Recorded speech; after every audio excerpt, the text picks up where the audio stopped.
Assalamualaikum warahmatullahi wabarakatuh. Selamat pagi. Di sini kami dari kelompok 7 mata kuliah perancangan perundang-undangan akan menjelaskan materi mengenai teori penyusunan naskah akademik, teori terkait peraturan perundang-undangan. Sebelumnya perkenalkan, saya Cynthia Marcella Putri dengan NIM akhir 203. Selanjutnya ada rekan saya Agita Cindy Koirita Majida dengan NIM akhir 194.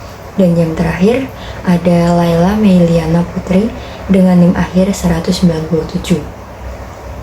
Baik, selanjutnya materi akan dijelaskan oleh rekan saya.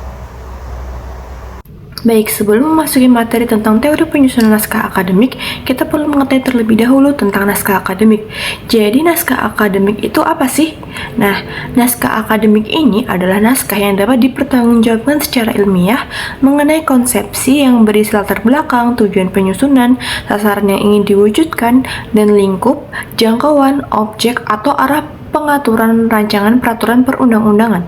Keberadaan naskah akademik memang sangat diperlukan dalam rangka pembentukan peraturan perundang-undangan yang bertujuan agar peraturan perundang-undangan yang dihasilkan nantinya akan sesuai dengan sistem hukum nasional dan kehidupan masyarakat.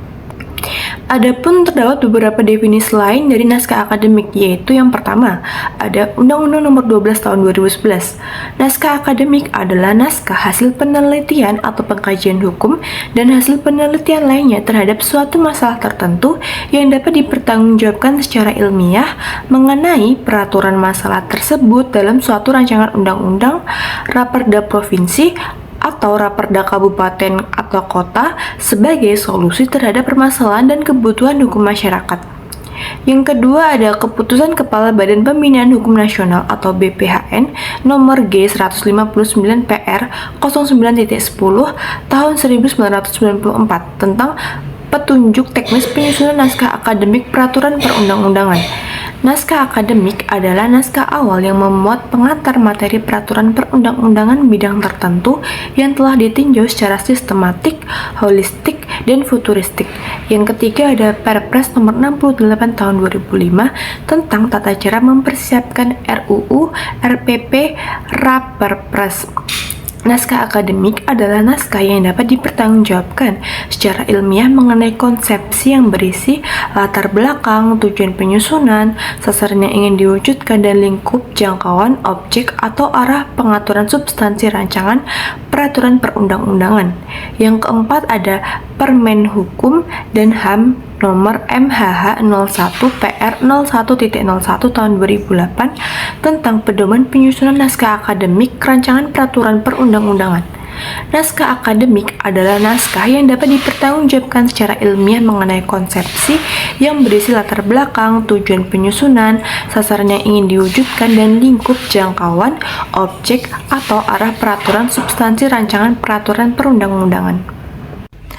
Lalu selanjutnya apa sih definisi peraturan perundang-undangan itu?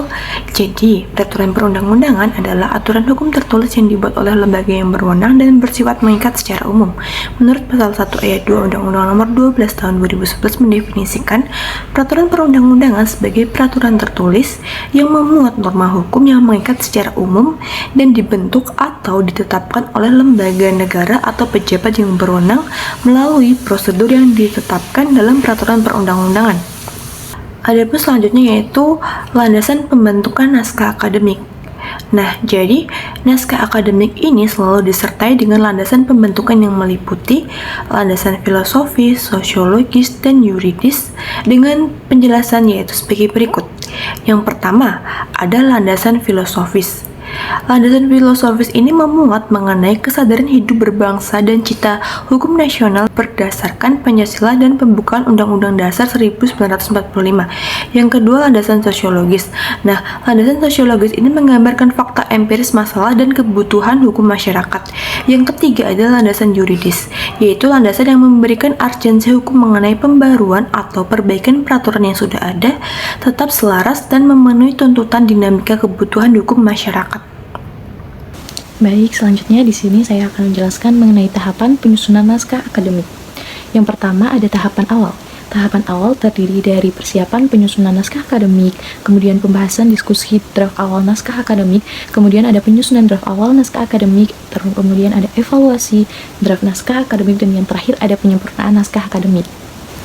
Nah, selanjutnya juga ada tahapan kelanjutan. Tahapan kelanjutan juga terdiri dari beberapa poin. Yang pertama ada penyusunan draft naskah akademik sesuai dengan pola dan sistematika standar yang biasa dipakai dalam penyusunan naskah akademik.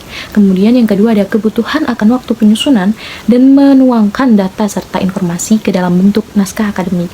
Kemudian yang ketiga ada memasukkan alternatif kaidah dan norma dalam narasi yang disusun. Kemudian yang keempat ada pemilihan kaidah atau norma yang tepat yang menjadikan naskah akademik suatu produk hukum dengan hasil penelitian dan kajian hukum. Kemudian yang ketiga ada tahap pembahasan. Tahap pembahasan juga terdiri dari beberapa poin. Yang pertama ada menyelenggarakan diskusi publik atau public hearing, adalah menarik informasi dan pendapat masyarakat dan pihak-pihak terkait. Kemudian yang kedua ada diskusi publik dapat berbentuk diskusi terfokus, lokarya, seminar, jaringan aspirasi publik, pertemuan konsultasi, atau juga mempublikasikan di media massa. Kemudian yang ketiga ada menghimpun masukan dari berbagai pihak dalam rangka memperkarya dan menyempurnakan naskah akademik. Kemudian yang keempat ada evaluasi terhadap draft naskah akademik perlu dilakukan secara memperoleh masukan atau tanggapan dari masyarakat. Pada proses ini, tim penyusunan naskah akademik menginventarisir masukan-masukan dari peroleh yang diskusi publik dan sependapat mungkin mengkoordinir masukan-masukan yang akan bermanfaat ke dalam naskah akademik. Kemudian selanjutnya saya juga akan membahas mengenai landasan pembentukan naskah akademik. Naskah akademik selalu disertai dengan landasan pembentukan yang meliputi landasan filosofis, sosiologis, dan yuridis dengan rincian sebagai berikut.